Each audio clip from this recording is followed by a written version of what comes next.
right. So I'm currently on the phone with Imunique. She's another musician that reached out about the current interview series. So I'm going to go ahead and give her the opportunity to introduce herself. Okay, so I go by the Revolutionary Imunique, and my music is just about empowerment, women, men, and any gender to be, their individual self, be unique. That's one of the songs I have out. It's one of my first songs I recorded, and that's just my brand.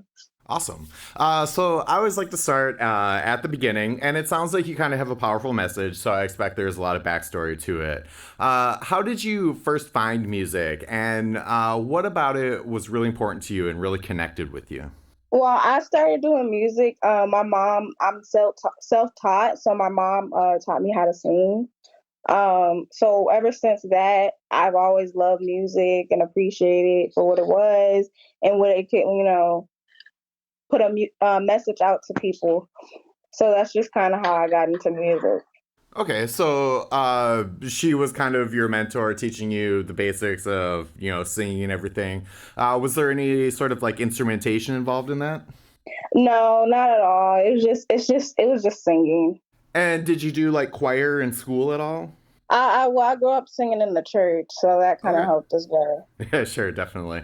Very cool. So, once you did kind of feel comfortable, singing in public outside of, as they refer to the non secular industry, um, did you start working with other producers? Did you start writing your own stuff? How did you identify the type of content that you wanted to make? So when one of my first songs, "Be Unique," I partnered up with this producer. His name was Travis Lane, and he kind of helped with my sound, and he also kind of helped with, coming up with my name, the Revolutionary Imunique, because he was like, just think of something that you would want to do in terms of like having a brand. So he was one of the first producers I worked with that actually helped me establish myself as a brand and as like a personality and as just putting a name to the music.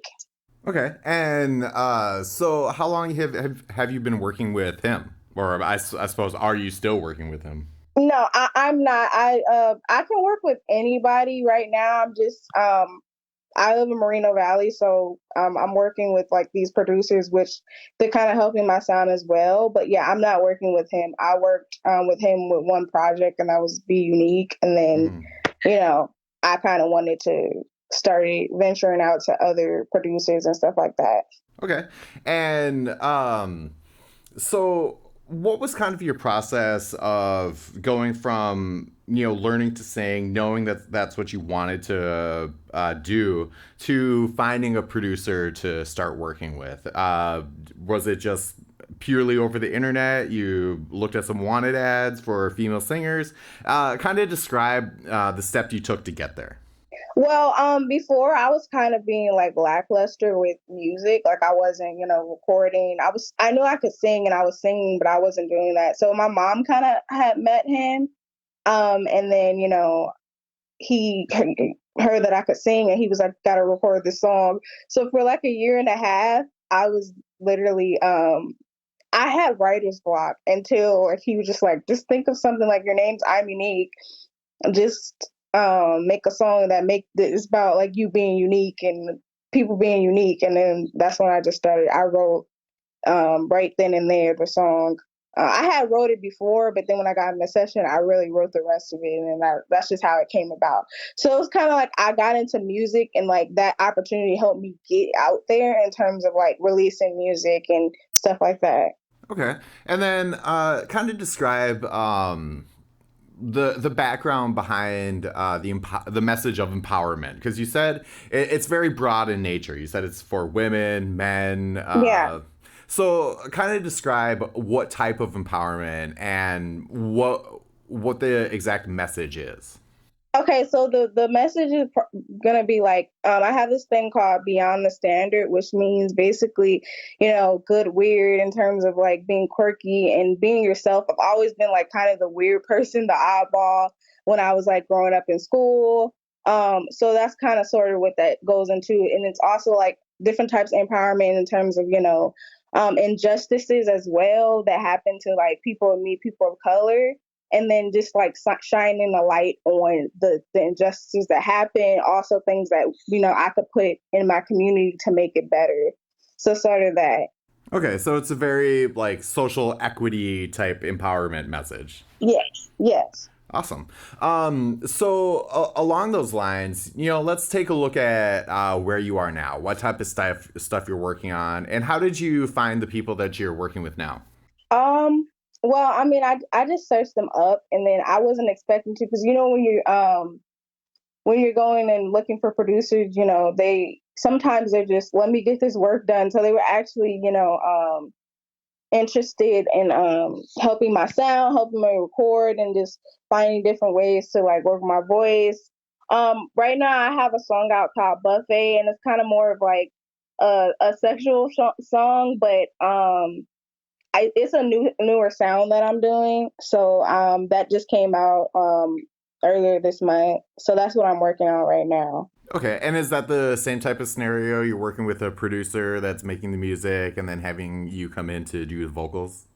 Um, well, that was something I kind of reached out myself, but I found them. They're like a private studio, and they actually were like, they help with the sound. Like they don't just robotically do what they do and just say go in there and just do the groove. They actually help me with my vocals and all that stuff like that. So yeah, it's the same thing, but it's just different sound, different, getting out there to that type of crowd. Okay, and then some of the other people that I've interviewed that kind of have that same arrangement where they're working with a producer have described situations where they kind of have to rent the instrumental track per se, and then put vocals to it and see how they do. So they never typically actually own the music to their songs. Is that kind Mhm. of a similar situation that you're in, or is it a bit different with the people that you're working with? Well, with the song Buffet, I got a beat. I basically bought a beat. They just did the engineering and the mix and mastering of it, Hmm. but I own it. So I actually got the beat from this girl. She's a starting producer, and the fact that she's a female was bomb. So when I heard the song, it was a great song, and I like what she was doing. So I bought the Hmm. beat, and then I just recorded it. So it was basically that scenario. Okay, but you do outright own the music for it and everything. So she's not out there, selling it to other people as well. No. Okay, awesome. What kind of things do you kind of hope to accomplish going forward with like your musical career and then also your empowerment message? So I definitely want to have organizations, like nonprofit organizations, eventually. I'm working right now on getting my projects, my basically a mixtape or EP, either one. So I'm thinking of just doing that too as well. And I plan to just help people become in love with themselves more, and just make more music. Write. I want to start writing for other artists as well.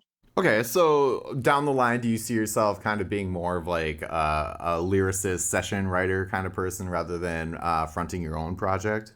Yeah, eventually, yeah. Okay, awesome.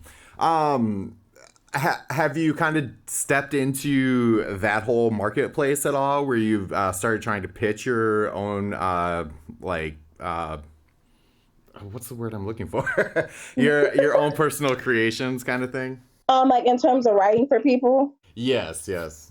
Yeah, I've tried to pitch, but when I'm coming out is most people they write their own, and they usually don't need help, which I'm trying Hmm. to find a way where I can, co-write to where, they're writing and I'm writing.